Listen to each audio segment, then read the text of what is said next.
So, Nintendo finally addressed the whole game keycard situation with the Switch 2. And surprise, surprise, it's exactly what I've been warning you about.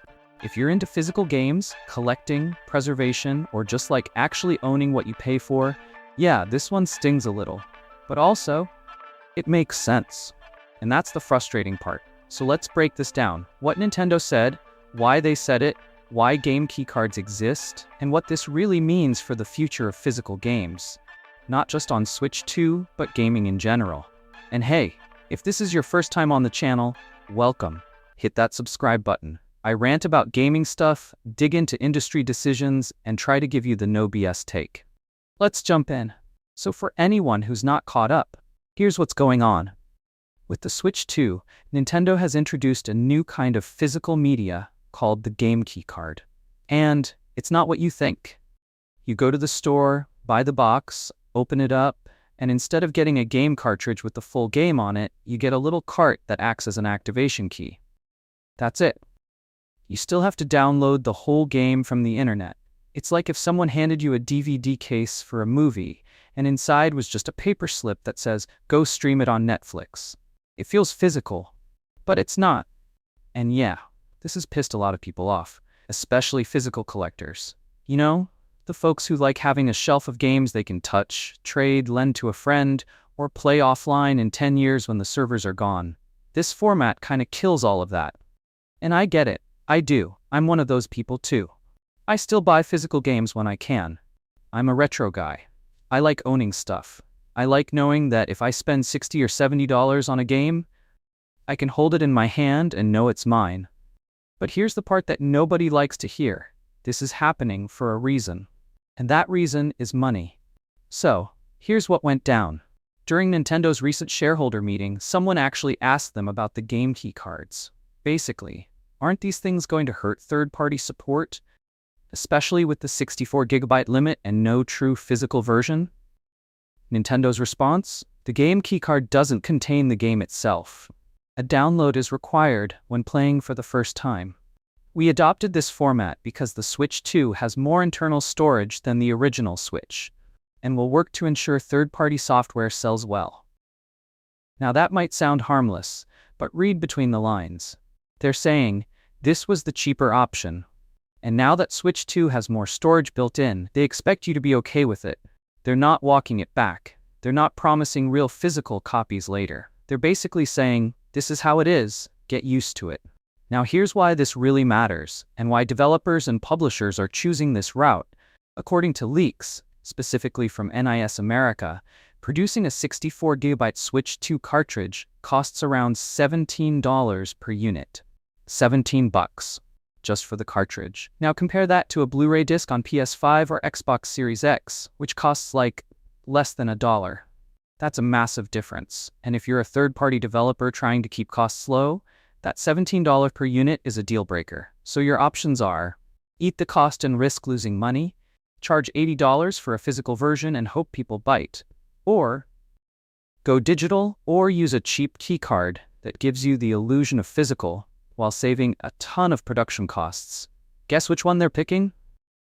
Now I see this all the time online. I'd totally pay $70 or even $80 for a full physical version of Yakuza 0 Director's Cut or Final Fantasy Rebirth. Cool. I believe you, I'd probably do it too. But let's be honest, most people wouldn't. Most people aren't collectors. They aren't thinking about resale value or preservation. They just want to play the game now for as little money as possible. So while you and I are willing to pay more for that boxed copy, the average person is going to look at the price tag and go, I'll just download it. And publishers know that. So if you're wondering why everything is going digital and why physical options are getting worse, that's why. Let's go back to Switch 1 for a second. Tears of the Kingdom. The only Nintendo-published Switch 1 game that launched at $70. Why? Because it was massive. Bigger file size. Needed a bigger, more expensive cartridge. Now look at Switch 2. Every game is $70, even the small ones. Think that's a coincidence? Or is it because they're all using the same 64GB cartridge, regardless of file size? It's possible we're paying more not because the games cost more to make, but because there's no cheaper cartridge tier anymore. Everything is maxed out. Now let me play devil's advocate for a second. Game key cards might suck, but they're not nothing. They still let you resell the game, trade it with a friend, own something physical. Avoid being completely tied to a digital storefront. That's not nothing. It's not ideal, but it's better than paying $70 for a digital-only download that you can't even refund or trade. So maybe this is Nintendo's weird way of saying, hey, we know you want physical, but this is as close as we can get without tanking profits. Now, Nintendo did mention that the Switch 2 has more internal storage, and sure, that's true, but it's still not enough. You will need to buy a micro SD card, and if you want those super fast micro SD express cards, get ready to shell out. They were cheap before launch. I told y'all to stock up. I paid $30 for one. Now, some are $60 or more. Prices spiked as soon as Switch 2 dropped. So yeah, the idea that bigger storage makes keycards better is kind of flimsy. You're still going to be juggling space, managing downloads, and spending more money anyway. So where do we go from here? Honestly, I don't know if there is a good answer right now. You could demand full physical releases, but they'll cost more. You could boycott game keycards, but most people won't. You could just go all digital and give up any ownership or resale options. No matter what, someone loses. And Nintendo? They're making a business decision, not an emotional one. They're not thinking about your shelf, they're thinking about their margins. So yeah, Nintendo heard the criticism, they responded, and they pretty much said, this is the way. Take it or leave it. That's where we're at.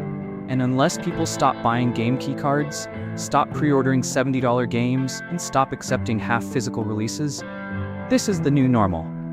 It's not great. It's not what we want, but it's where things are headed. So now, I want to hear from you. Would you actually pay more for full physical games? Do you think game key cards are acceptable, or is this the start of the death of physical gaming? Let's talk about it in the comments.